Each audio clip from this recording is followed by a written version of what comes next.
Allez, on va quand même se donner le moral et commencer par dire bravo les agriculteurs. Je pense qu'on ne vous le dit pas très souvent, donc ça fait du bien au moral, et puis je le crois vraiment, moi. Moi, je ne suis pas agriculteur, attendez, je ne suis pas ingénieur agronome. Il est vrai que j'ai dirigé une école d'agriculture pendant 10 ans, l'école supérieure d'agriculture d'Angers, mais moi je suis économiste et ingénieur des mines. Hein. J'y connaissais rien. Rien de ce que je vais vous dire aujourd'hui, je pouvais le dire il y a 20 ans. Alors, rappelons-nous, au sortir de la Deuxième Guerre mondiale,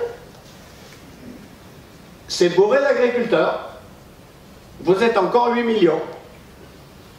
Il n'y a que 45 millions de Français. Et ça paraît à peine croyable. Aujourd'hui, les 8 millions d'agriculteurs n'arrivent pas à nourrir correctement les 45 millions de Français. 3 ans après la fin de la guerre. Pour acheter du pain à Morlaix, il fallait avoir des francs. On n'avait pas encore inventé l'euro, mais ça ne suffisait pas d'avoir des francs. Il fallait avoir le petit ticket qui vous donnait la permission de rentrer à la boulangerie pour fricoter avec la boulangère. C'était pas glorieux. Moyennant quoi, les gens de la ville en ont eu assez, ils ont dit « Qu'est-ce que vous faites là, les Bretons? Qu'est-ce que vous faites les agriculteurs maintenant? Allez-y, il faut produire. » Ben, c'est ce que vous avez fait, hein. Enfin, c'est absolument impressionnant. Mais d'abord, ce que vous avez fait, ça a été une souffrance sociale, quand on se réfléchit, inouïe. Au moment où on commence vraiment à faire de l'agriculture, vous êtes 8 millions, aujourd'hui vous êtes 500 000. C'est-à-dire il y a 7 500 000 personnes à qui on a dit « Va donc voir à Rennes ou à Boulogne-Billancourt si j'y suis ». Heureusement, il y avait du boulot à Rennes et il y en avait à Boulogne-Billancourt. Enfin, c'est incroyable, maintenant vous êtes plus que, même pas 500 000. Mais on s'est reproduit, nous les Français. On n'est plus 45 millions, on est 67 millions. Et tout d'un coup, je me dis, bah, vous n'êtes pas bien nombreux, vous allez y arriver. Je vois que personne n'en doute. Bah évidemment, la réponse est oui. Non mais attendez, vous allez nourrir les Français. Il y avait du rat. Alors vous avez dit, bah tiens, qu'est-ce qu'on pourrait faire? Ben, on va nourrir les Européens. Allez, on va faire l'Europe agricole, on va nourrir l'Europe des 6, des 8, des 12, des 14, des 17, des 18, des 22, des 24, des 26, des 27, des 28, puis des 27. Ben, ça a quand même drôlement bien marché, hein. On l'a vu là, tiens, pendant le Covid. Ah oui, parce qu'on a découvert, vous avez vu tout d'un coup qu'il y avait un signal d'alarme, on pouvait arrêter l'économie mondiale d'un seul coup. Mais attendez, la majorité des régions européennes sont incapables de se nourrir toutes seules. La majorité des régions européennes doivent acheter la nourriture un peu plus loin. Ben, ça a marché.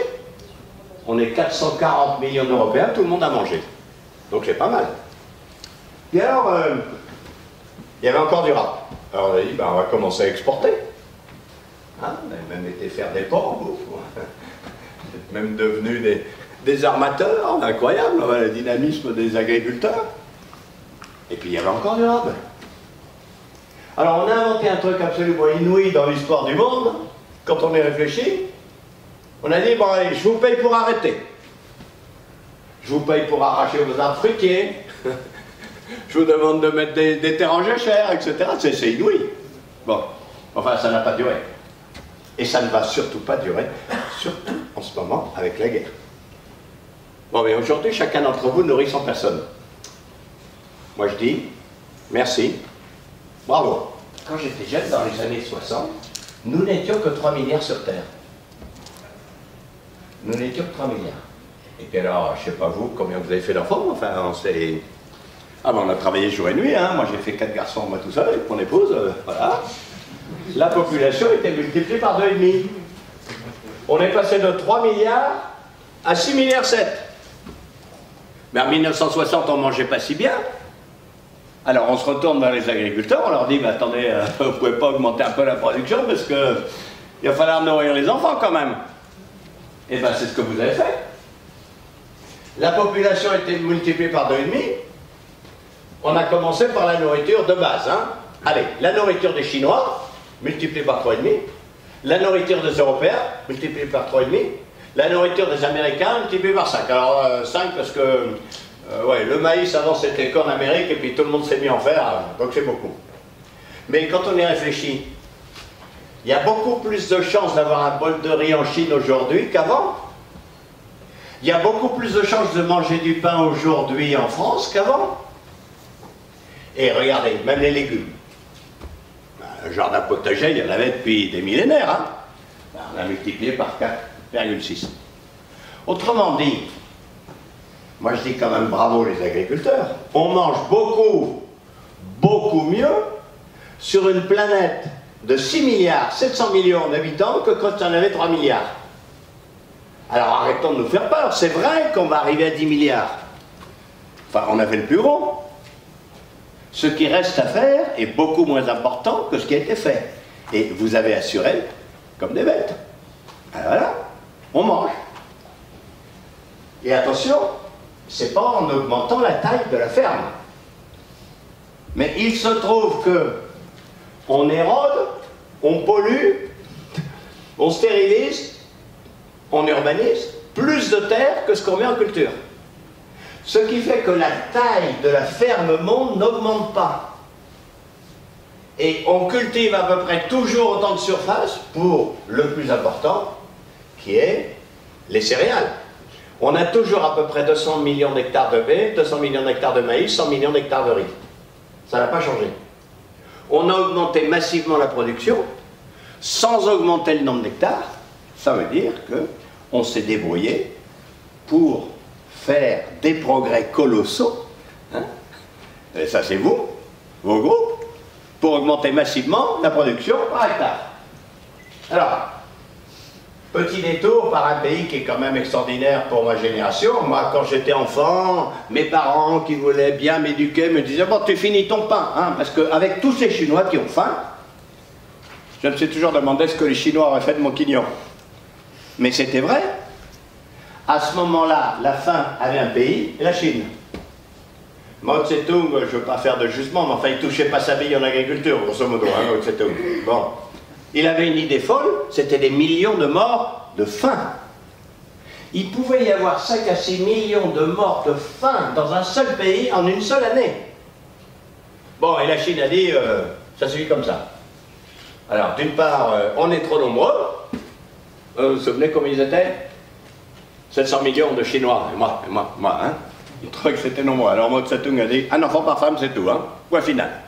Bon, moyennant quoi, la population double quand même. Maintenant, ils sont 1,3 milliard, hein. Enfin bon, on n'a pas le temps de... Donc la population double. Mais ils se sont mis à faire vraiment de l'agriculture. Ben, ils avaient de la réserve, hein. Ils ont multiplié par 3 à 8 la nourriture essentielle.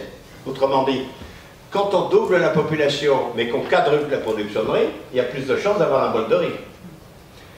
Pour le blé, multiplie par 9.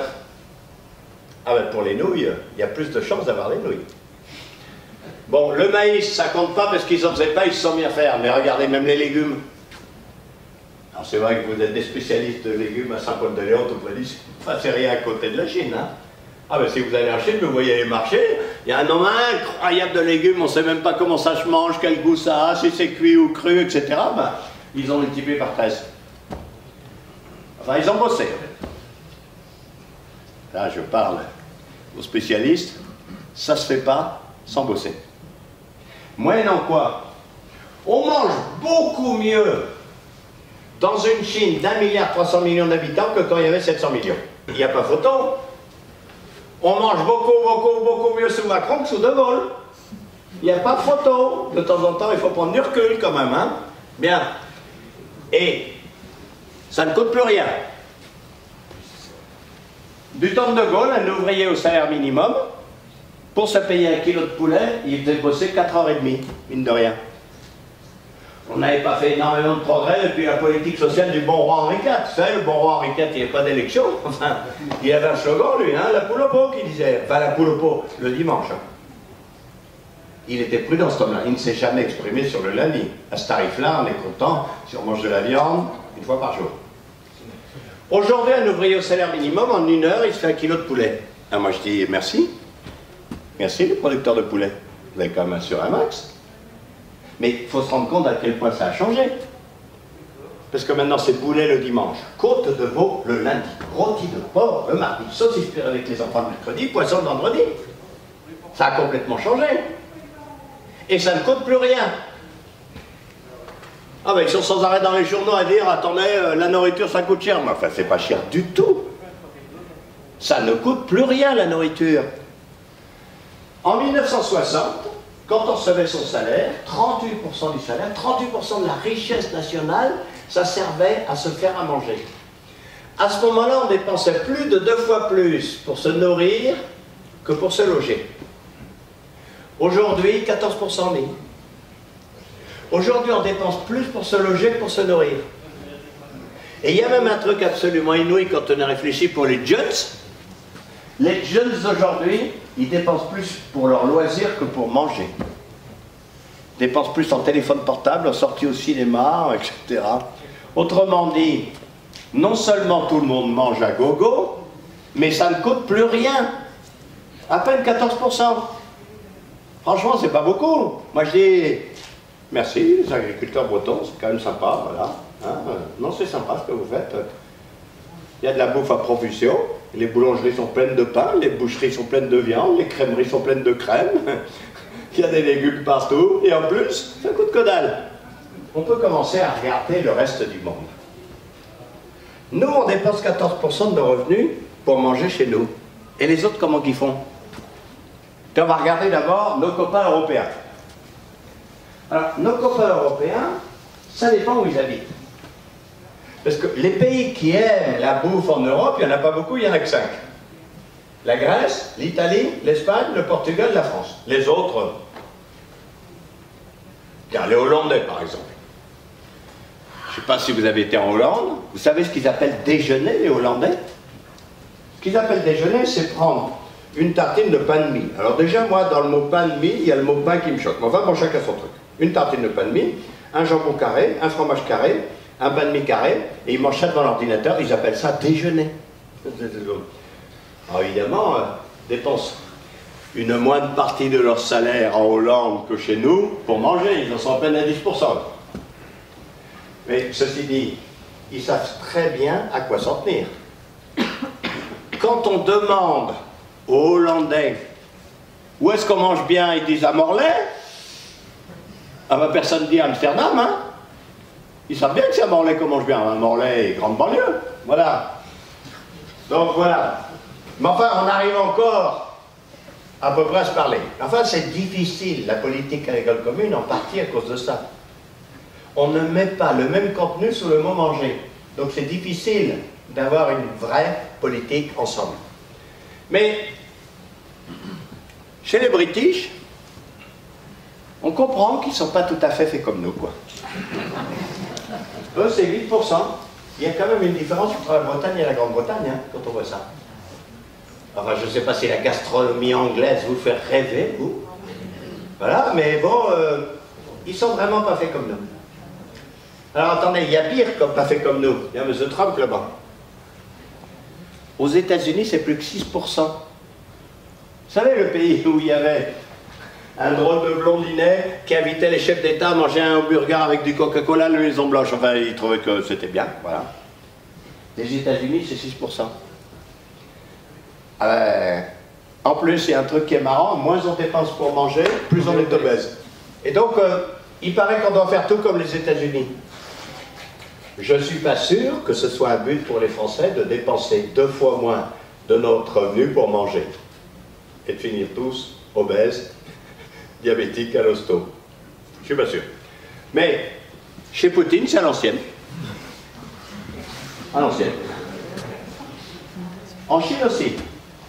Mais c'est quand même intéressant de voir que la Chine est devenue de très loin la plus grande puissance agricole du monde, alors que la Russie ne touche toujours pas sa vie en agriculture. Donc les Chinois maintenant dépensent moins que les Russes pour se nourrir quand même. Hein. En Algérie, c'est 40% de la richesse nationale pour manger. Attendez, c'est encore plus. Regardez le Nigeria si c'est pas beau. 56% de la richesse nationale pour manger. Le Nigeria, attendez, le Nigeria. C'est bien ce pays pétrolier hyper corrompu. Ouais. Autrement dit, c'est bourré de riches hyper corrompus, super riches au Nigeria. Vous imaginez pas que ces riches, super riches, ils dépensent 56% de leur super richesse pour se faire à manger. Autrement dit, quand dans un pays, en moyenne, on dépense 56% de la richesse nationale pour manger, ça veut dire qu'il y en a qui dépensent 80%. 80%. Ça veut dire que nous sommes sur une planète où il y a des gens qui dépensent 6% de leurs revenus pour manger et d'autres 80%. On n'appelle pas du tout la même chose là-dessous. Et nous, on est quand même le paradis de la bonne bouffe. On mange bien, pour pas cher. C'est une bonne idée, si on respecte avec nos cultures de bien manger. Moi, ça ne me choquerait pas qu'on dépense même un petit peu plus. Ça ne me choquerait pas qu'on dépense 15% de nos revenus pour manger, voire 16%. Mais le plus important pour nous, ce n'est pas tellement l'argent, c'est le temps. C'est de nouveau de consacrer un peu plus de temps à cette activité essentielle qui est de bien se nourrir. Alors maintenant, regardons devant nous. Il faut encore augmenter la production agricole mondiale. Allez, il faut augmenter à peu près de 70% d'ici 2050, en 30 ans. Alors pourquoi 70%? Déjà, on va passer de 6,7 milliards d'habitants à 9,8 milliards. On va rajouter au moins 2 milliards d'habitants. Bon, c'est à peu près un tiers de plus. Alors moi, je suis un ingénieur un peu bourru, matos, j'ai dit s'il y a un tiers de gens de plus à manger, c'est peut-être pas une mauvaise idée que vous fassiez un tiers de bouffe de plus, on ne sait jamais. Hein.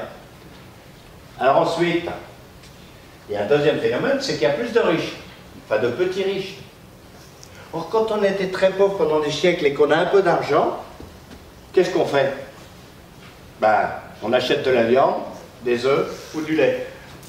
Autrement dit, on se met à acheter du concentré d'alimentation. Parce que la viande, les œufs, le lait, c'est jamais que des poulets, des cochons, c'est jamais que des céréales sur pattes. Hein. Mais il faut beaucoup de céréales et de protéines pour faire du poulet, du cochon, de la vache, etc. Et donc, comme il va y avoir beaucoup plus de gens qui vont boire du lait, manger de la viande et manger des œufs, eh bien ils vont consommer plus, c'est 30% de plus.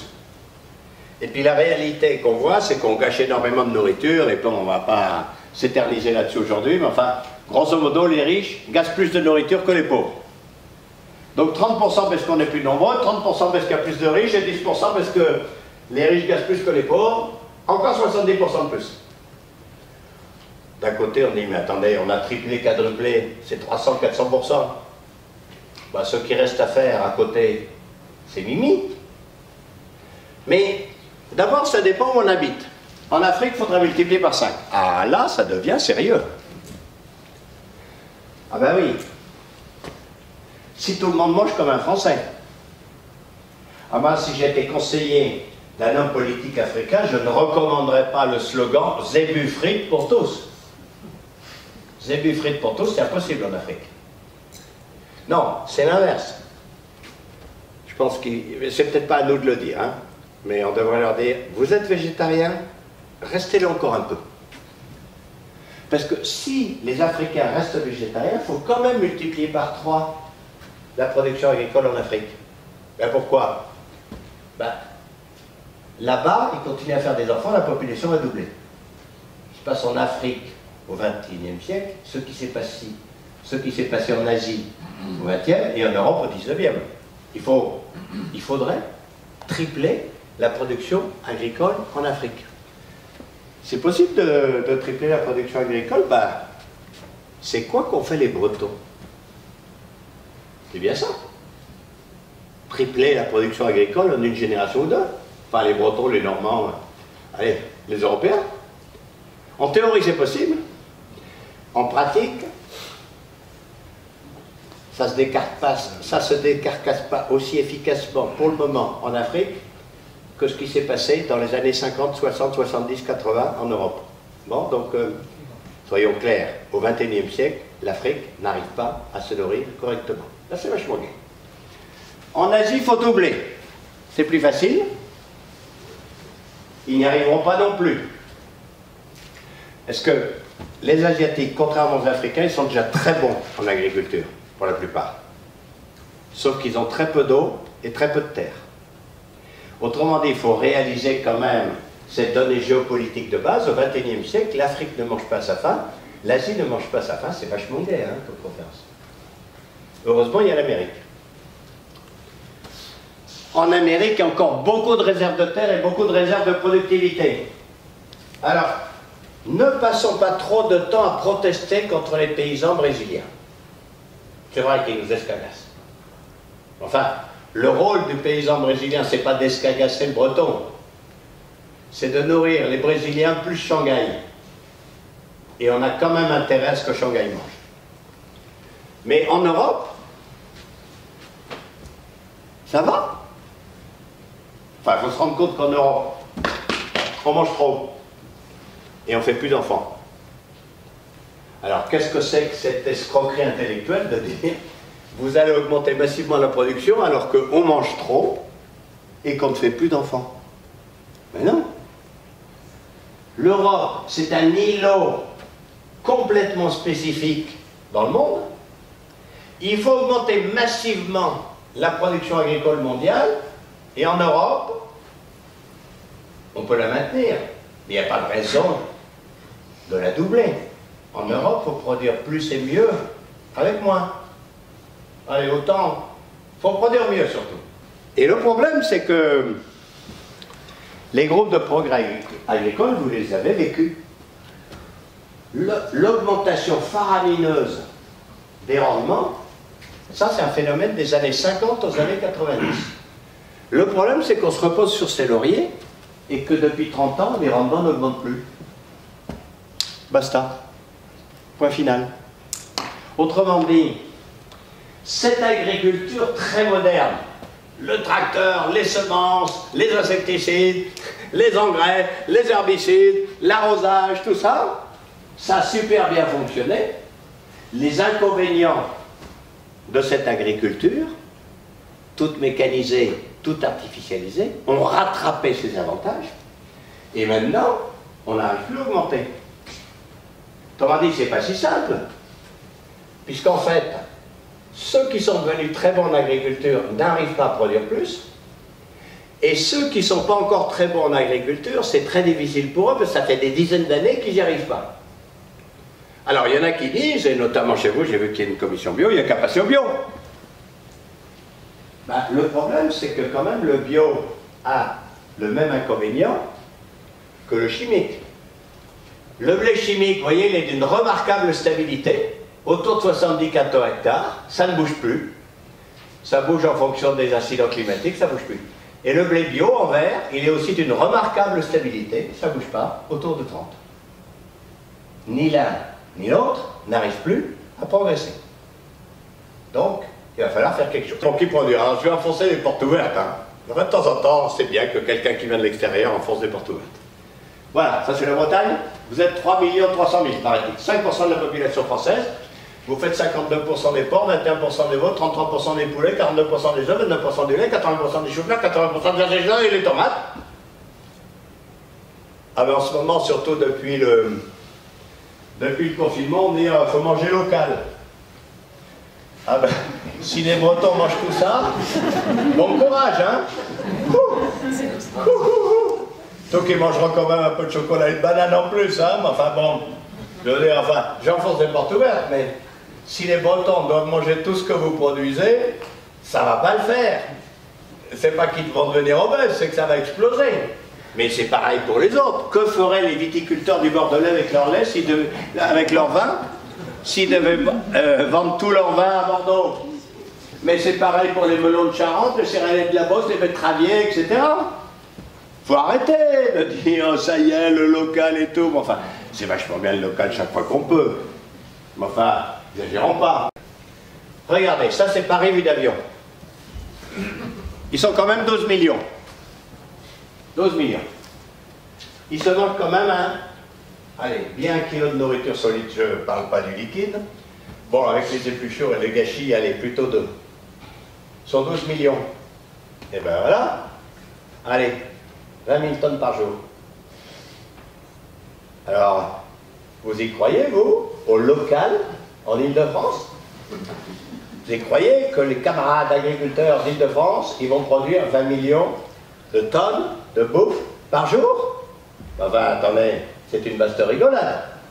Voilà.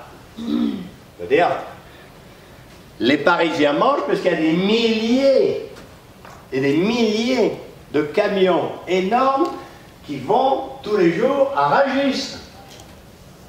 Arrêtons de dire qu'il faut manger local. Chaque fois qu'on peut, mangeons local. Mais les Parisiens ne peuvent pas manger local, point final. Voilà. Et puis local, ça veut dire quoi, au fait? C'est intéressant, parce que c'est super à la mode en ce moment, le local. Qu'est-ce qu'ils aiment ça? Les journalistes ne parlent que de ça. Voilà. Bon, ça veut dire quoi, le local? Alors, d'abord, le premier truc, c'est un petit nombre d'intermédiaires. C'est pas beaucoup de gens entre le producteur et le consommateur. Alors, le plus local du local, c'est son propre jardin potager. Il y a 0 personne entre le producteur et le consommateur. Ça, c'est tip-top, c'est génial quand on mange sa propre salade. Enfin, ils sont 12 millions à Paris, ils ne vont pas manger leur propre salade. Hein. Alors ensuite, il y a l'autre truc, c'est des gens qui habitent pas loin. Ben, c'est pas mal. Mais bon, parfois, quand je prends de la nourriture qui est produite pas loin, il y a eu plein d'intermédiaires. Et à l'inverse, parfois, j'achète du café équitable, ça très très loin, ça vient pas de l'Andivision, le café, hein. Mais bon, il peut y avoir peu de gens. Autrement dit, c'est déjà un terme qui n'est pas clair de dire manger local, tu veux dire quoi? Et sur le fond, qu'est-ce qu'ils veulent dire? En fait, c'est la proximité idéologique. Tous les gens qui ont touché ce produit ont les mêmes idées que moi. Ça, c'est typique pour la bio. C'est que des copains tous. Et donc, c'est local. Puisque c'est local idéologiquement. On est tous entre copains, on croit aux mêmes valeurs. C'est ça, le local. On est bien ensemble. Mais bon, ça ne peut être que minoritaire. Il y a un petit coup de gong, hein. Le bio était super à la mode depuis 20 ans. Regardez-moi cette croissance extraordinaire. C'est quand même extraordinaire d'avoir un secteur économique qui fait une croissance à 2 chiffres tous les ans pendant 20 ans. Et donc on est arrivé, on était à quasiment rien, on est arrivé à 8% de la bouffe bio. Alors, moi qui ai l'esprit mal tourné, j'ai dit oui, d'accord. Hein, il y avait 98% de la bouffe pas bio, maintenant c'est 92. Quand même. Voilà. Et puis alors, il y en a qui disent 8% de la bouffe bio, mais c'est rien. Moi, je veux 80% de la bouffe bio. Alors, vous qui êtes des spécialistes, vous savez bien que c'est pas possible. Non, c'est absolument impossible. C'est inimaginable, ni du côté de la production, ni du côté de la consommation. C'est qu'attendez, j'imagine qu'il y a pas mal d'agriculteurs bio là, c'est pas bien. Je veux dire, c'est des gens qui aiment se compliquer la vie quand même, les bio. C'est bien plus compliqué, c'est super prise de tête, ça marche pas à tous les coups, on n'a pas de plan B, si on se gourre, on ne sait pas quoi faire, et à la fin, souvent, ça ne paye pas. Alors bon, il y en a des gens qui sont fanas de se compliquer la vie, parce que ils sont satisfaits par ailleurs, ils sauvent le monde, tout ça. Mais attendez, ça n'existe pas une profession où 80% des membres de la profession veulent bien travailler plus, se prendre la tête pour gagner moins. Ça n'existe pas. D'ailleurs, il n'y a qu'à voir, aucun pays, jamais, n'est arrivé à 80% de bio. Les pays les plus fans à bio, on en a 2 en Europe, l'Autriche et la Suisse. C'est marrant, ce n'est pas des pays agricoles. Ben oui, c'est pour ça. C'est 14%. Ben oui, parce que c'est ce qu'ils produisent, c'est les tomates et les carottes. Donc les tomates et les carottes bio proches là-bas, enfin c'est que 14%. Personne n'a jamais été à 80%. Mais c'est pareil pour les consommateurs. Moi, mon épouse, elle adore la salade bio, tout ça, les haricots verts. Oh, elle aime. Mais attendez, entre manger de temps en temps un truc bio, parce que bon, par exemple, l'œuf coq bio du matin, c'est sympa. Ouais. Ok. Et ne manger que du bio, mais il y a une différence considérable. c'est une super prise de tête de dire je ne mange que du bio et du frais, tout ça. Ça veut dire qu'il faut faire les courses tout le temps, il faut faire la cuisine tout le temps, etc. Attends, j'ai pas le temps, j'ai les gamins, j'ai le truc, j'ai le machin, le train arrive en retard. Autrement dit, cette idée de dire la bio va continuer indéfiniment, c'est pas sûr. Puis en ce moment, ben, il y a des petits problèmes de revenus, et puis voilà, tac. Alors, ça va peut-être rebondir. Enfin, quand on choisit de changer, on va en reparler, il faut essayer de comprendre la conjoncture. Si on change trop tôt, ça ne va pas le faire, il n'y a pas de marché. Si on arrive après les autres, ça ne va pas le faire, ça va redescendre. Donc, en ce moment, il y a un petit coup de semence, et compte tenu de la guerre qui arrive, de la hausse des prix faramineuse qu'on va voir, ça y est, l'essence est à plus de 2 €, mais si ça se trouve à Morlaix, dans 3 mois, l'essence est à 3 €. Hein. Et le gaz, je ne vous dis pas. Et les engrais azotés, et le blé, ah ben les producteurs de blé vont être contents parce que l'Ukraine ne fournit plus, mais le tour de sol, bon, enfin voilà. Enfin, et il y a des gens qui disent oui, bah, à ce prix-là, je ne suis pas sûr de prendre la bio. Voilà, il faut être à la bonne heure. Ah, parce que le bio, maintenant, est vachement concurrencé, il y a plein d'autres modes. Avant, c'était la seule mode, maintenant, il y en a d'autres. Bon, et celle-là, elle risque de venir très fortement en 2022. D'abord bio ou d'abord pas cher. Mais, finalement, l'important, c'est la viande bio ou le bien-être animal. Ou bien, moins de viande, plus de viande du tout, ou de meilleure viande. Je ne sais plus quoi faire. Et puis, le bio, vous le voulez français, vous le voulez d'Égypte, là. Et puis alors les fruits bio, ah oui mais bien emballés, hein. Ah là là, dans le supermarché les fruits bio, bonjour l'emballage, alors qu'est-ce qu'il faut privilégier et puis combien de gaz à effet de serre dans mon assiette, ça c'est encore plus important que bio ou pas bio maintenant. Et puis bon, finalement je privilégie bio ou local. Non, bio, non, l'équitable, c'est quoi en premier? Et puis alors attendez, le bio d'hypermarché ou le bio du magasin spécialisé? Vous voyez que ça devient de plus en plus compliqué d'être un consommateur exigeant. Et puis alors dans le pain, vous choisissez quoi? Le bio, le complet ou le sans... Ah, le sans gluten, ah oui, bah ouais, mon épouse c'est sans gluten. Hein. Alors elle voudrait sans gluten, complet, bio, enfin ça devient difficile. C'est comme mon fils qui était devenu écolo quand il fumait, il disait mais pourquoi il n'y a pas des cigarettes biologiques? On avait dit ça, prévoir un petit délai pour les cigarettes biologiques. Bon, alors ici il y a plein de producteurs de lait, alors c'est pareil. Le lait bio, le lait sans lactose ou carrément le lait d'amande. Ah, c'est vachement difficile. Oh là là, qu'est-ce que c'est compliqué la vie. Hein. Bon, et puis alors maintenant ça y est, il y a le Nutri-Score et il y a le Yuka. Donc l'important c'est le bio ou c'est la bonne note à Nutri-Score ou la bonne note à Yuka? Vous voyez, bon. Label rouge, bon, etc. Ah, et puis il y en a qui disent bio d'accord, mais cachère. Alors bio cachère, ça finit par faire cher.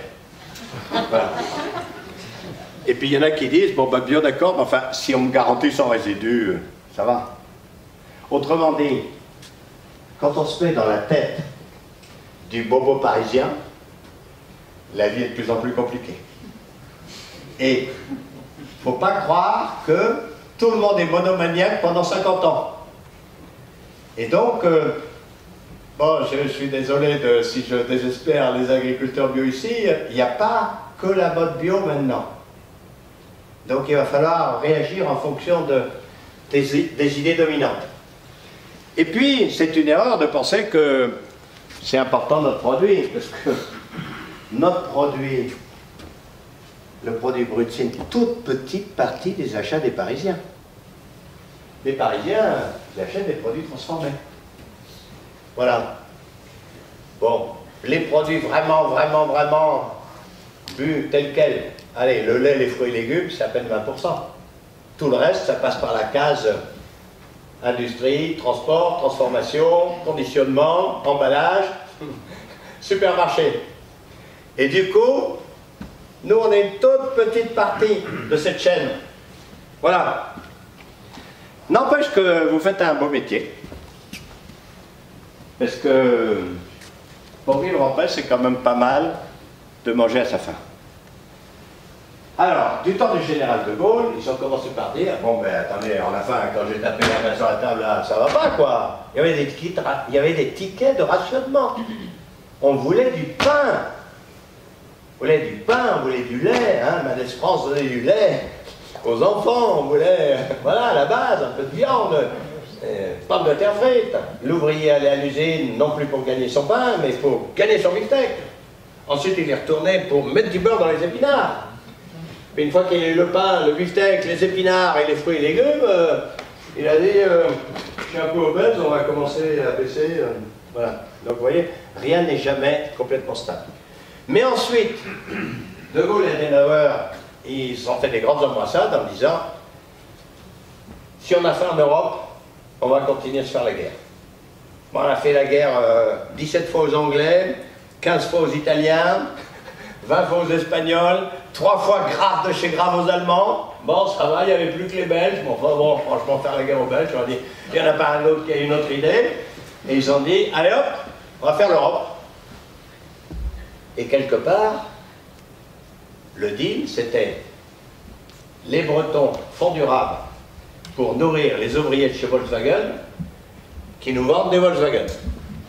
Le problème, c'est que chercher les rabs, maintenant les Allemands nous vendent les Volkswagen et du cochon. Ah ben attendez, c'était à deux par le cochon. Bon, enfin voilà, oui, donc c'est compliqué, mais enfin, n'empêche que, bon, on l'a vu depuis cette nuit, ça paraissait totalement impensable qu'il y ait des guerres en Europe. Ben, c'était quand même pas mal la politique agricole commune. Voilà. Et hop, depuis cette nuit, j'ai rajouté ça. C'est fou ça, non? Alors, j'ai un petit doute. Est-ce que la Moldavie est d'un côté ou de l'autre? Je ne sais pas. Voilà. Avec tout d'un coup, on a changé de monde. On a changé de monde. Et vous êtes de nouveau au centre du jeu. Je veux dire, à la fin des fins, quand vraiment les choses sont graves, il faut manger. C'est fini, le blé ukrainien pour quelque temps. Alors, c'est pas nous qui l'achetions. Enfin, je serai algérien, je commence à avoir la trouille, hein. Et j'y tiens, comment on va faire? Mais bon, voilà, l'Ukraine et la Russie, c'est 29% des exportations de blé, 50% de l'huile de tournesol mondiale. Il y a des chances que les marchés soient un peu brusqués, chahutés, tout ça. Ah, ouais. C'est pas que le gaz sera cher, c'est qu'il n'y aura plus de gaz. Ça va pas être ça. Et les engrais azotés, comme chacun sait, c'est que du gaz. Hein. Ah, vous allez voir que le lisier de porc va prendre de la valeur. Hein. Évidemment, c'est les militaires qui font la guerre. Et il faut se rappeler que c'est quand même les paysans qui font la paix. Donc vous êtes quand même, vous retrouvez depuis cette nuit un rôle encore plus important. Est-ce qu'on va manger? Alors, on coupe un billet de 100 €, finalement vous c'est 8%. En moyenne, dans le prix de la bouffe, il y en a 8 € pour vous. Vous le savez vous, mais les gens de la ville, ils savent bien. Il n'y a pas de blé dans le pain. Mais il y a très peu de blé dans le pain. Enfin, il y a très peu de blé dans le prix du pain. Évidemment qu'il y a du blé dans le pain. Il y a 5%, 5 à 8% de blé dans le prix de la baguette. Bon, mais c'est pareil, puisque dans le lait, vous savez, grosso modo, il y a... Allez, le tiers du lait, du prix du lait qui est pour vous. Donc si j'osais une comparaison, au niveau du prix, il n'y a pas beaucoup de lait dans le lait. Et au niveau du prix de la viande, il n'y a pas beaucoup de vaches dans la côte de bœuf. Bon, vous le savez, vous. Mais enfin, c'est bien de se redire ça. C'est bien de se redire ça. Alors, on est en crise. Et notamment, l'élevage est en crise. Alors, comment on fait pour sortir de la crise? Allez, il y a 4 idées. La première idée, c'est on va faire moins cher que le moins cher. Vous savez, le truc de Dartigue. Hein, moins cher que le moins cher. Bon. À partir du moment où l'élevage c'est devenu une activité industrielle et que les Allemands s'y mettent, à la fin des fins, c'est les Allemands qui gagnent. Toujours. Ah ben les Français, on est très forts pour inventer, hein. Quand on fait le TGV ou Airbus, c'est les ingénieurs français qui inventent, mais alors, quand il s'agit de produire, on demande aux Allemands de faire. Et bien c'est pareil pour le cochon. À partir du moment où c'est devenu industriel, ben, je veux dire, ils savent faire. Et puis alors, ils n'ont pas nos pudeurs de jeunes filles. Eux, ils disent, pour les salaires dans les abattoirs, j'ai une bonne idée, je vais prendre des Bulgares au prix de la Bulgarie. Ben, nous, on prend des Bretons au prix de la Bretagne. Alors, ça ne peut pas être pareil. Et donc, à la fin des fins, on voit cette chose inouïe. Les Allemands nous vendent du cochon. Enfin, c'était à nous de vendre. Enfin, c'était une idée de fou, hein. Et donc, courir derrière le moins cher du moins cher, on n'y arrivera jamais. Il y a des milliards de gens qui se font à manger sur Terre, il y en a toujours qui sont ultra mal payés, et on n'arrivera jamais à faire moins cher que le moins cher. Bon, alors, ensuite, il y en a d'autres qui disent, ben, il n'y a qu'à fermer les frontières. Voilà. Ouais. C'est sûrement une bonne idée. Pas sûr que ça marche. Parce que déjà, la France est un grand pays exportateur. Alors, si on ferme les frontières, à qui on va vendre notre vin, en fait? À qui on va vendre les choux de Saint-Paul? À qui on va vendre nos laitages si on ne peut pas exporter, etc. Donc je ne suis pas sûr que pour un pays globalement exportateur de produits agricoles, ce soit une super bonne idée de fermer les frontières. Ça va nous retomber dessus. Alors ensuite, faire du local, ça on en a parlé. Non, c'est vachement bien de faire du local. Chaque fois qu'on peut, faisons local. Mais la plupart des fois, on ne peut pas. Donc on ne peut pas dire, il n'y a qu'à faire du local et tout ira bien. Mais alors comment on en sort? Ben, on en sort en disant, quand on demande aux Hollandais où est-ce qu'on mange bien, ils disent Morlaix. Mais on demande à un Chinois pareil, on demande à un Australien pareil, on demande à un Bolivien pareil. C'est nous, paraît-il, les meilleurs du monde pour la bouffe. Et donc, je ne vois qu'une seule chose sur laquelle on est quasiment sûr de gagner, c'est de faire du bon. Si on fait du bon un peu plus cher, il y a des chances que ça marche. Et par exemple dans l'élevage, quand on y réfléchit, pour le moment, on n'en a pas tant que ça de haut de gamme premium. On a beaucoup de moyenne gamme. Alors là, la concurrence sauvage, et puis de moins en moins de bas de gamme. C'est pas toute la filière poulet qui s'est cassé la figure. Tenez, moi j'habite à Angers, à côté d'Angers, il y a une charmante bourgade qui s'appelle Loué.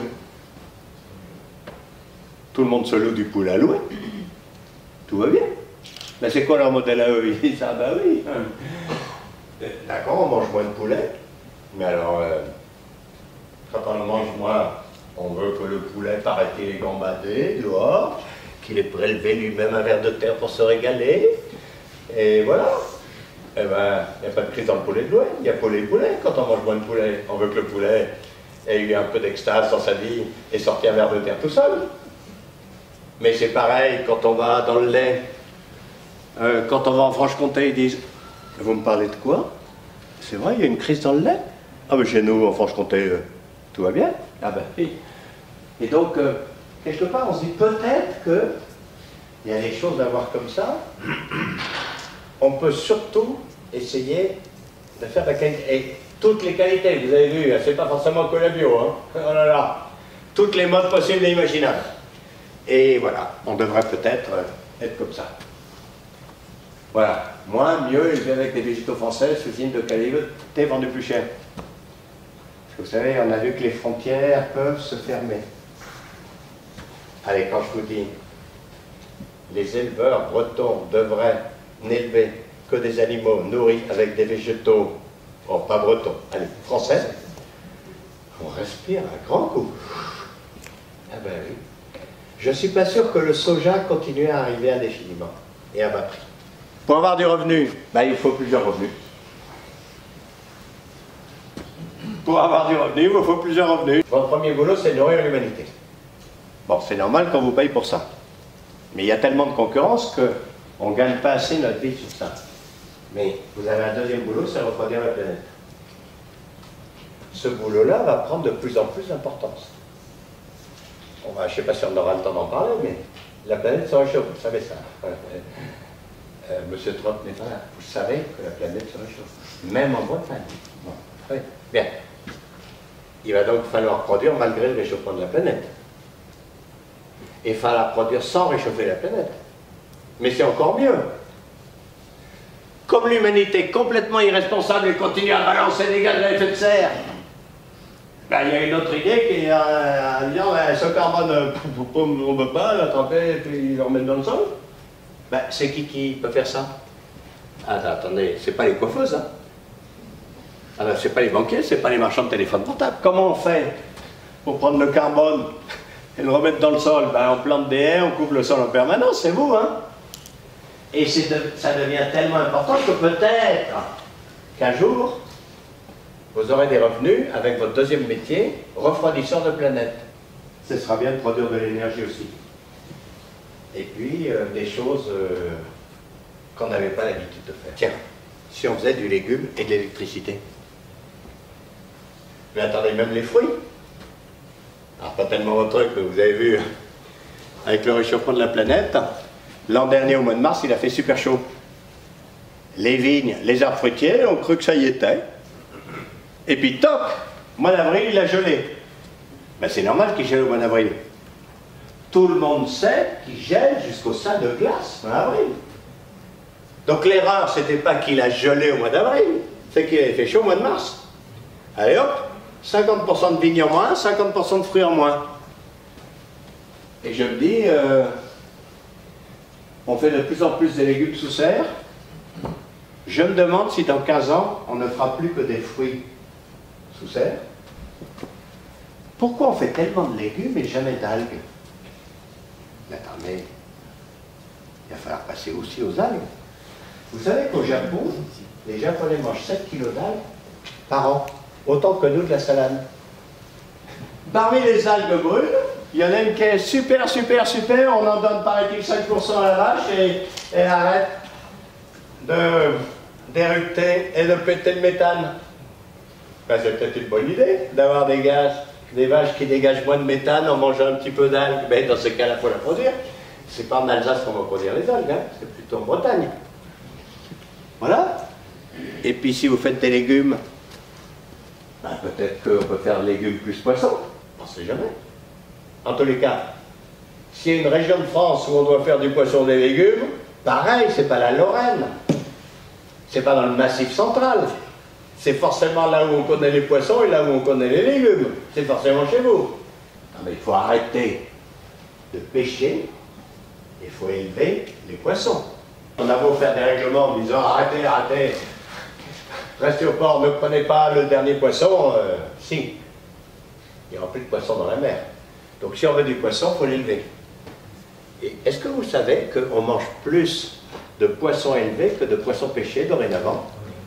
Est-ce que vous savez qu'on mange plus de tonnage de poissons élevés que de bœufs dans le monde?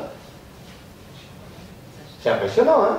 Sauf que, évidemment, on n'en parle pas en Bretagne, c'est pas en Bretagne que ça se passe. Il n'y a pas d'élevage de poissons. L'élevage de poissons, c'est en Chine. 60% du poisson élevé dans le monde, il est chinois. Ça se mérite de manger en Chine. Et attendez, le Vietnam, là, ça c'est au Vietnam. Le Vietnam produit 20 fois plus de poissons que la France, mais enfin... Mais ils attendent quoi, les Bretons, en fait? Bon, je lance une autre idée, je suis très provoque, hein, mais c'est pour ça que vous... Vous savez combien il y a d'éoliennes marines en Europe? 5475. Vous savez combien il y en a en France? Une. Ah ben, l'honneur est sauf, une sur 5475. Bon, alors ça y est, on s'y met avec retard. Ça ne plaît pas à tout le monde, etc. Et moi j'ai une idée, on ne sait jamais. Bon, ça y est, ça va le faire. Hein. Vous ne pourrez pas faire des fermes marines accrochées aux éoliennes. C'est peut-être l'avenir de la Bretagne, ça. Et qu'est-ce qu'ils vont manger, ces poissons? Bah tiens, j'ai une bonne idée. S'ils mangeaient des insectes produits par les Bretons. Ce serait normal que ce soit en Bretagne, mais à Amiens, ils sont en train de faire une énorme usine d'élevage de scarabées pour donner à manger aux poissons. Ben, pourquoi c'est Amiens, dites-moi? Ben, ça pourrait se faire à Morlaix, non? Et après tout, peut-être qu'à côté de chaque élevage de poulets, dans 20 ans, il y aura un élevage de vers de farine ou de sauterelles. Parce que vu le prix du soja, et vu que vous réfléchissez beaucoup à l'indépendance protéinique, bah écoutez, de l'herbe bien bretonne, avec des sauterelles bien bretonnes, pour donner au poulet, mais c'est pas choquant du tout. Quand le poulet est dehors, il voit une sauterelle, il la mange, personne n'y trouve à en dire. Donc si ça se trouve, vos enfants élèveront des vers de farine, des scarabées et des sauterelles. Ben oui, mais parce que les animaux à sang froid, c'est vachement bien, ça ne perd pas bêtement son temps à cacher la nourriture pour se chauffer. Bon, voilà. Et donc peut-être que vos revenus, il y en aura en faisant d'autres choses. J'ai un fils qui travaille à la NASA. Alors je peux vous dire une chose de source sûre, les ingénieurs de la NASA n'aiment pas M. Trump. C'est pas leur truc. Alors, ils les agacent. Alors, leur premier truc, ils ont dit, ben, on va lui faire une note, on va lui expliquer que la planète se réchauffe. Alors l'autre lui a dit, mais attends, M. Trump, il ne sait pas lire, c'est pas la peine de lui faire une note. Moi. Alors ils ont dit, ben, on va lui faire un dessin. Alors, ça a pris beaucoup de travail de faire le dessin. Ils ont découpé la planète en petits carrés de 10 km, ça fait beaucoup de carrés. Et ils ont mesuré la température moyenne de l'année depuis 100 ans dans chaque carré.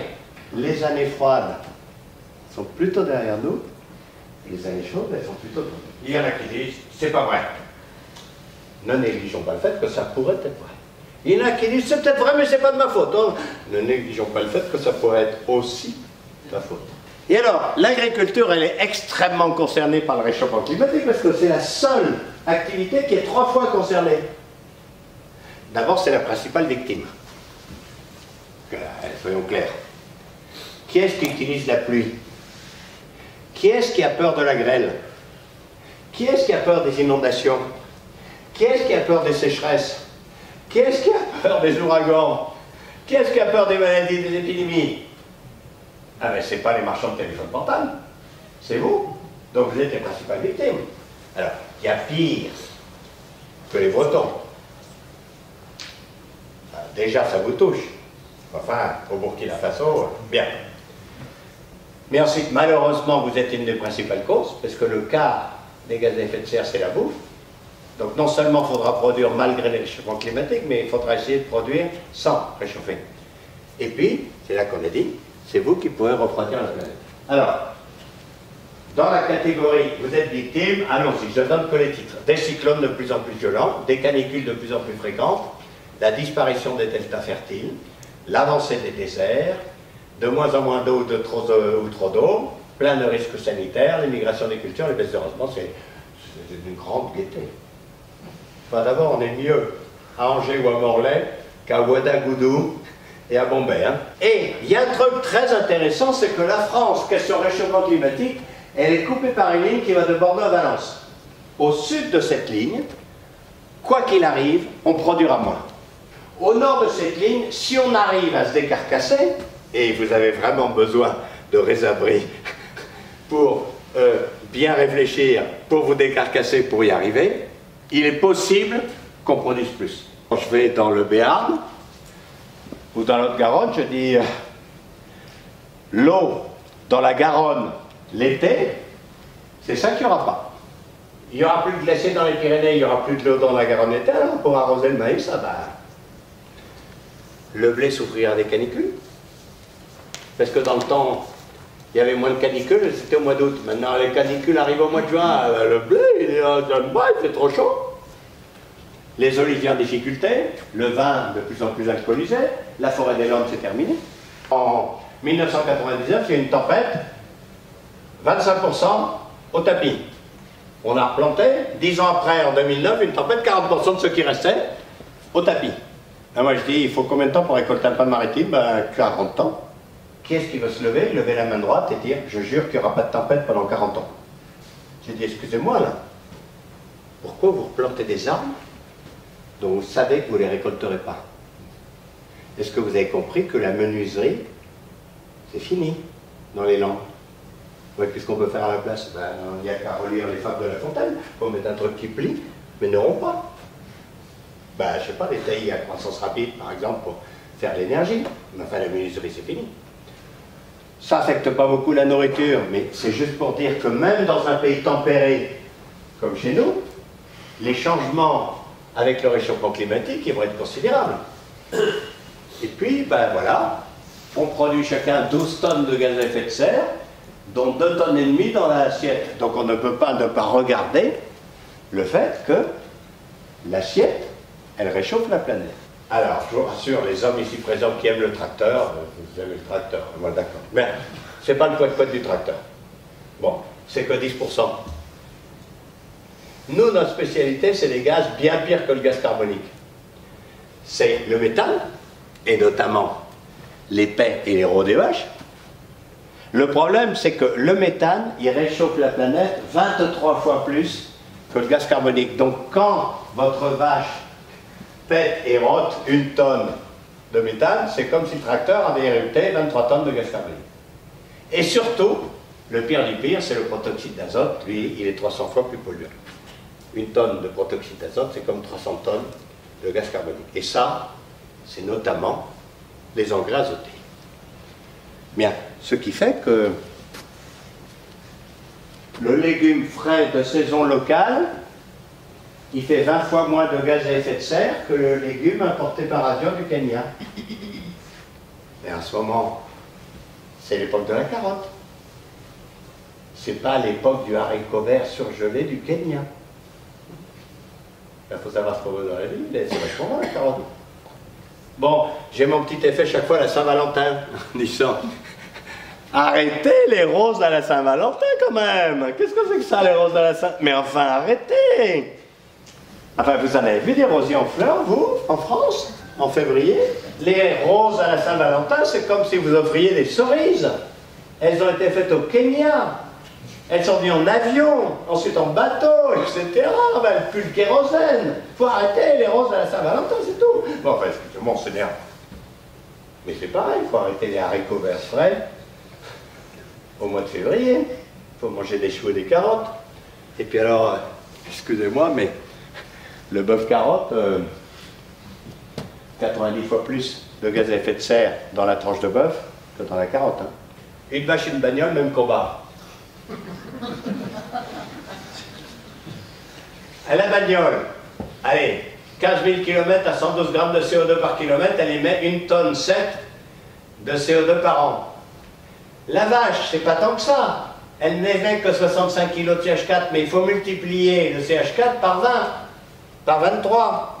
Autrement dit, la vache, elle se fait quand même 1,5 tonne d'équivalent CO2. Donc on ne peut pas ne pas regarder ça. Et nos bobos écolos parisiens, ils disent oui, c'est pour ça qu'il faut local, il ne faut pas beaucoup de kilomètres. Non mais attends, le transport à la fin, c'est rien du tout. Surtout le transport par bateau. Le transport par bateau, c'est rien du tout. Ce qui compte, question gaz à effet de serre, qui est maintenant très à la mode, c'est les méthodes de production.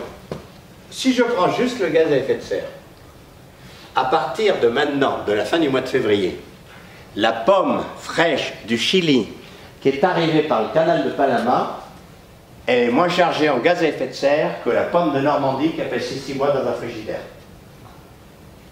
Je ne dis pas qu'il faut prendre de la pomme du Chili, mais enfin, très objectivement, en termes de poids de gaz à effet de serre, le frigidaire, c'est pas mal non plus. Et le bateau, c'est rien du tout. Allez, encore pire. L'agneau de Nouvelle-Zélande, qui est 365 jours par an à l'herbe, il arrive au port du Havre, moins de gaz à effet de serre que celui du Massif central, qui lui passe 5 à 6 mois à l'étable à manger de la nourriture qui vient de loin. Je ne dis pas qu'il ne faut manger que de l'agneau de Nouvelle-Zélande.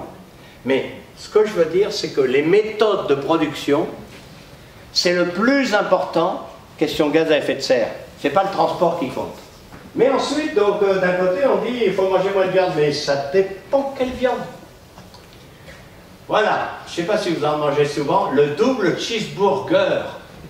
avec 2 rangées de viande, 2 rangées de fromage dégoulinant, plus tout le reste. 11 kilos de gaz à effet de serre. Le jambon beurre qu'elle m'a offert pour vendre ce truc-là, voilà, 700 grammes. Il y a beaucoup plus de carbone dans nos sols que ce qu'ils nous en mettent. 4 pour 1000, vous savez. Donc il y a une bonne idée, ce serait bien de remettre du carbone dans nos sols. Mais on peut regarder aussi l'océan. Et l'océan, c'est quand même intéressant parce que l'océan fixe énormément de carbone. Voilà, avec le plancton, tout ça. Et puis tout ça, ça descend. Et notamment sur le plateau continental. Et donc, ben ça, c'est des trucs géologiques. Ça descend, ça descend, ça descend. Et puis 10 millions d'années après, ça fait les Alpes. Mais en attendant, il y a plein de boue super calcaire au fond de la mer. Alors maintenant, les pêcheurs ont inventé le chalut. Le chalut, c'est Attila. Hein. Là où le chalut passe, plus rien ne repousse. Il laboure carrément le fond de la mer. C'est Attila. Sauf que ce fond de la mer, il fait de la boue. Cette boue, c'est plein de carbone atmosphérique qui est tombé doucement. Et on a cette chose extraordinaire que j'ai vérifié 17 fois avant de le publier. Au total, les chalutiers dans le monde réchauffent autant la planète que l'ensemble du transport aérien.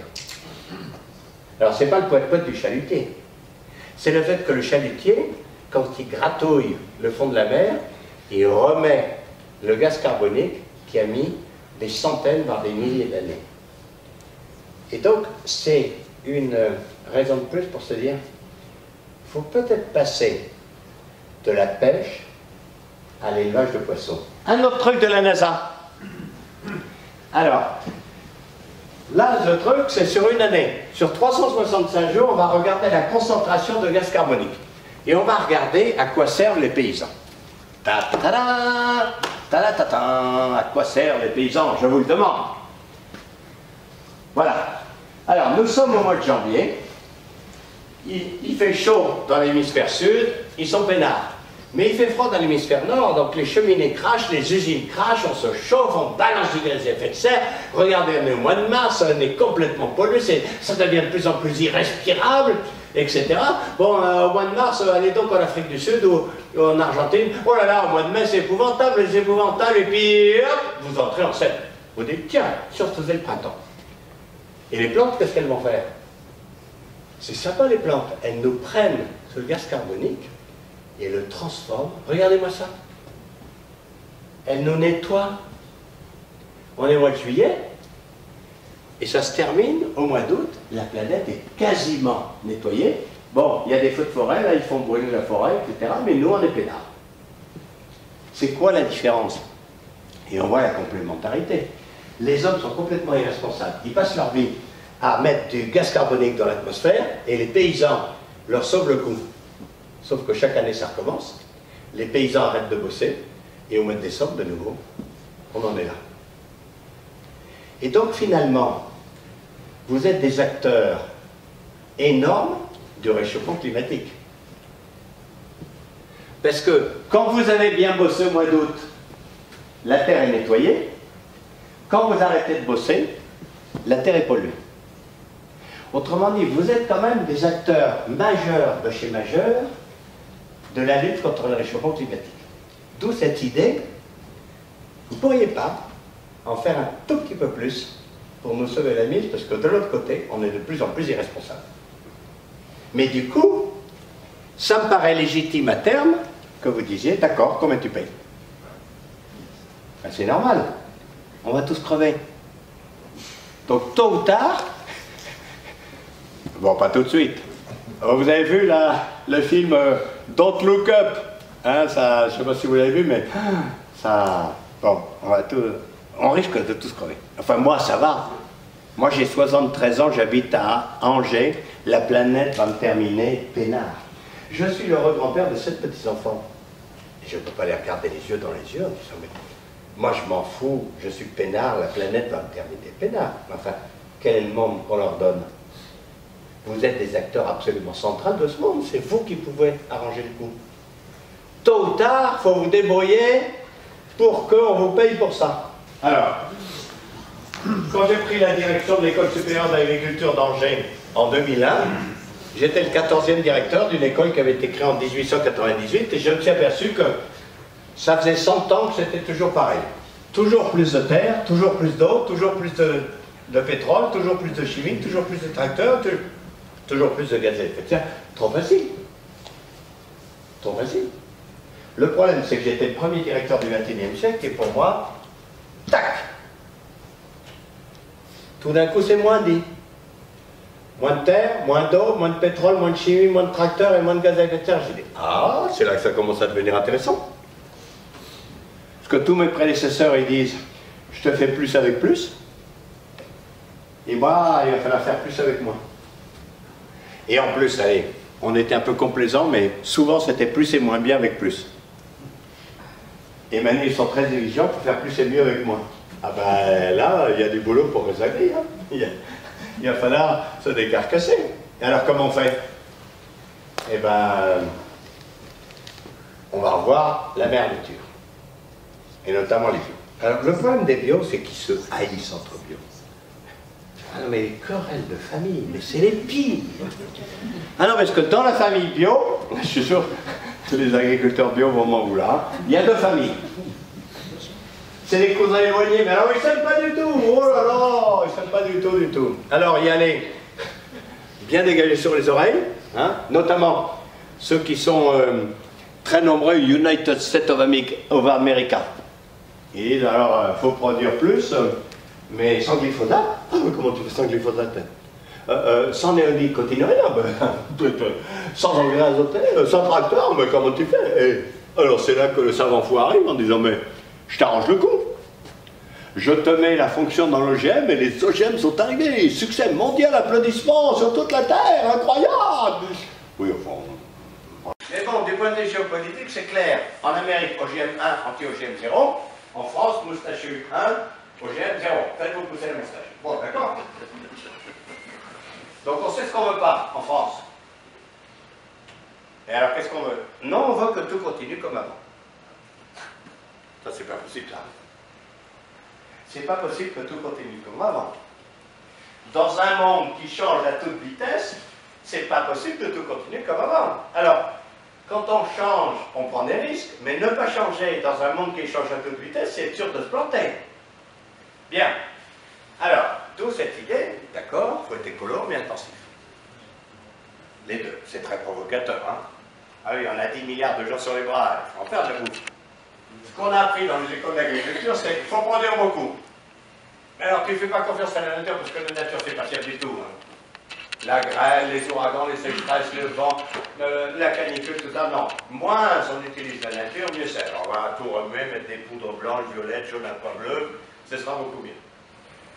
Et puis, c'est pas grave, c'est des fuites. Ah oui, parce qu'il y a des fuites, il y a quand même des algues dans la baie de Saint-Brieuc. Hein. Et puis en Bretagne, c'est sympa de manger une côte de porc, mais si on pouvait boire de l'eau du robinet, ce serait pas mal non plus. Et puis au bout d'un moment, ils disent le cancer, c'est pas top, arrêtez. Bon, d'accord. Le problème, c'est pas là, hein, c'est là-haut.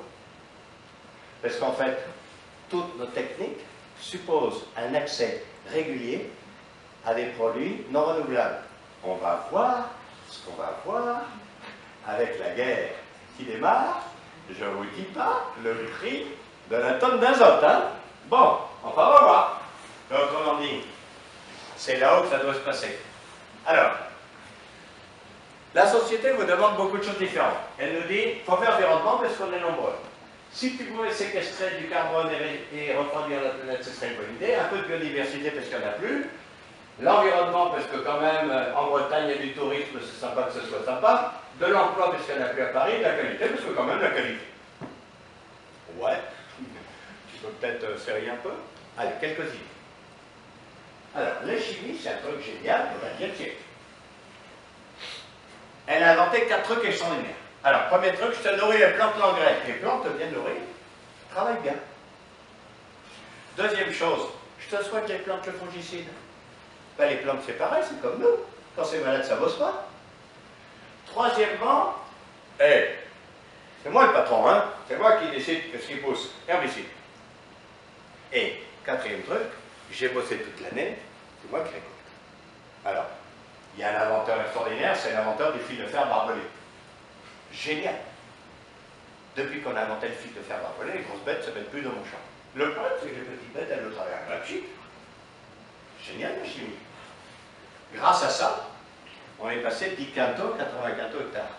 Merci la chimie. Le problème, c'est que tout est déjà inventé. Il n'y a pas d'autre idée que je nourris les plantes, je les soigne, j'éloigne les mauvaises herbes, j'éloigne les grosses bêtes, j'éloigne les petites bêtes. Bon, donc c'est fini. Et maintenant, comment on va faire? Le problème, c'est qu'on était très arrogants et qu'on n'a pas fait assez attention à la nature. La mère nature, elle a 4,5 milliards d'avance sur nous. Et il y a ce truc, par exemple, qui m'a frappé. Je ne sais pas si vous l'avez entendu, cette phrase. Il paraît qu'on ne connaît que 10% des êtres vivants. Je me suis gratté les cheveux, j'ai dit, comment qu'ils font pour compter les 90% qu'ils ne connaissent pas? Ben, c'est assez simple quand on y réfléchit, on connaît toutes les grosses bêtes. Les ours, par exemple, vous avez vu, ils ont tous un petit nom, ils sont répertoriés, ils font l'ouverture du 20h quand il y en a un qui se blesse. Mais les moutons, non. Ah, les ours, on les connaît, les crocodiles à peu près, les éléphants, on les connaît pas. Les petites bêtes et les toutes petites bêtes, rien. Et du coup, bah, avec notre agriculture, il y a déjà 40% de grosses bêtes en moins, 67% d'animaux aquatiques en moins, 39% de poissons en moins, et cette belle photo, bientôt, ce sera fini. C'est bien raisonnable. Alors, quand on regarde le poids carbone qui est sur Terre, c'est tout ça. Alors, évidemment, c'est les plantes d'abord. Tous les animaux, c'est ça, c'est pas beaucoup. Hein.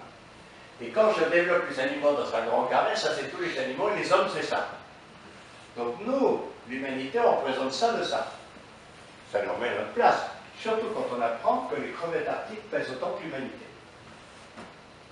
Ça me rend plein de respect pour les crevettes arctiques. Mais ensuite, j'apprends que les termites pèsent 50 fois plus que les hommes. Ça doit bien servir à quelque chose, les termites. Et alors surtout ça, les champignons qui sont dans nos terres pèsent 200 fois le poids de l'humanité. Et les bactéries, 1200 fois. Ouais, mais c'est tout petit.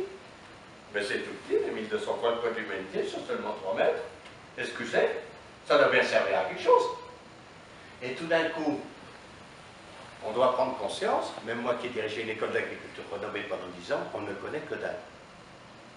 On ne connaît rien aux champignons. On ne connaît rien aux bactéries. C'en est bourré de chez bourré, et on ne connaît rien. Et on s'aperçoit que sous 1 mètre carré de sol, il y a 260 millions d'êtres vivants.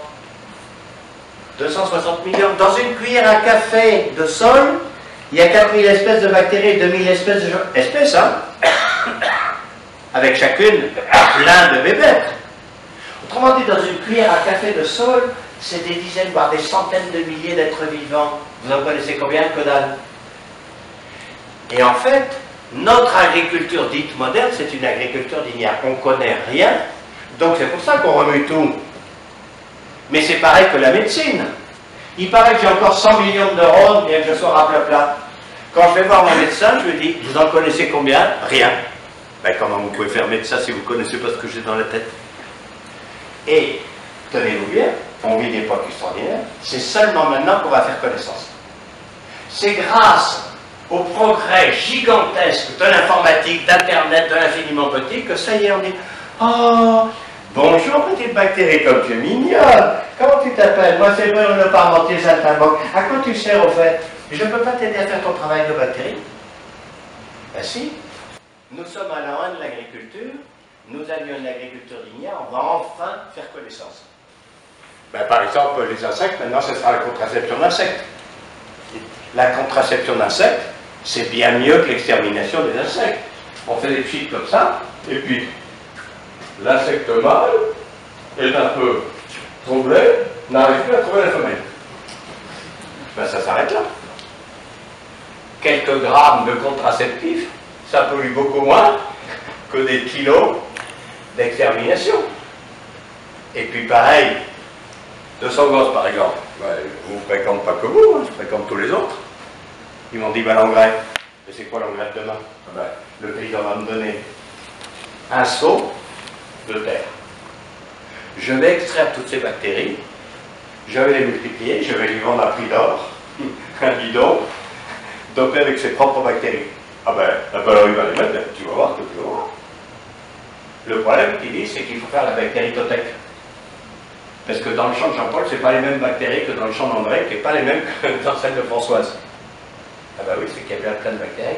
Et donc, on commence à peine à connaître la vie qui sont dans le sol, et ça va être une révolution absolument inouïe de l'agriculture. D'abord, ça consiste à mettre énormément d'essence dans un tracteur pour aller chercher les cailloux au fond, les mettre au-dessus et transformer nos champs en champs de cailloux. Si on aime les cailloux. Ça consiste à tasser les terres avec des machines qui sont très lourdes, comme ça, quand il pleut, il y a une belle mare. Si on aime les mares. Ça consiste à donner les vers de terre à manger aux petits oiseaux. Si on aime les petits oiseaux. Mais c'est une histoire de fou, ça, ou pas? Pourquoi on a inventé un truc pareil, au fait? Ah oui, contrôler les mauvaises herbes.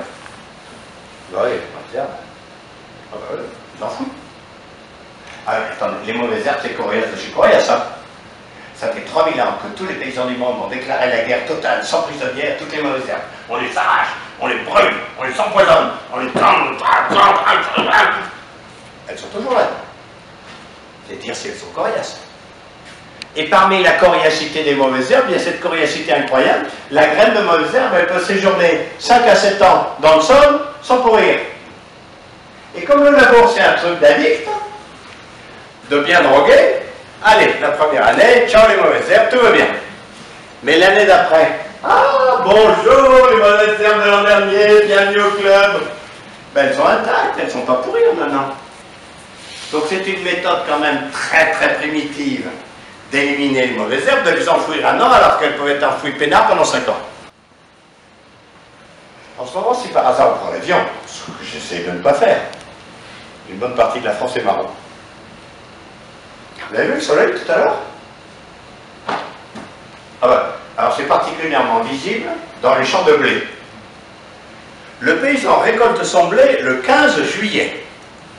C'est le début de l'été. Et à ce moment-là, il dit le soleil, je m'en tape. Rendez-vous au mois d'avril. Je me fous du soleil de juillet, août, septembre, octobre, novembre, décembre, janvier, février, mars. Rendez-vous en avril. Mais ça ne va pas la tête. On a un énorme problème d'énergie sur la tête. Tu ne peux pas dire que tu utilises le soleil que 6 mois par an. Donc il n'y a rien de plus urgent que de ressemer au cul de la moissonneuse batteuse. Rien de plus urgent. Et M. Macron, je ne sais pas pourquoi il ne l'a pas fait, mais je lui avais dit, il y a une mesure vachement simple finalement. Elle tient en quelques mots. La couleur marron est interdite dans ce pays. Tout rayon du soleil qui nous fait l'honneur d'arriver sur nos sols doit fixer du carbone et de l'azote. Beau programme. Voilà. Et donc l'agriculture de demain, ça va être ça. Ça va être le monde du carbone associé au monde du silicium. La précision inouïe du calcul et des informations amenées par le monde de l'informatique pour démarrer la vraie révolution qui est la révolution du carbone. Parce que la révolution de l'informatique, c'est jamais que du sable, hein, qu'on a mis en plus, on fait passer de l'électricité, puis on compte 0, 0, 1, 0, 1, 0, 1, 0, 0, 0, 1. C'est bestial. Bon, comme il compte à toute vitesse, ça impressionne le chaland. Enfin, c'est jamais que de l'électricité qui passe dans du sable. Non, la vraie révolution, c'est la révolution du vivant. Mais elle va être permise maintenant grâce au monde du silicium.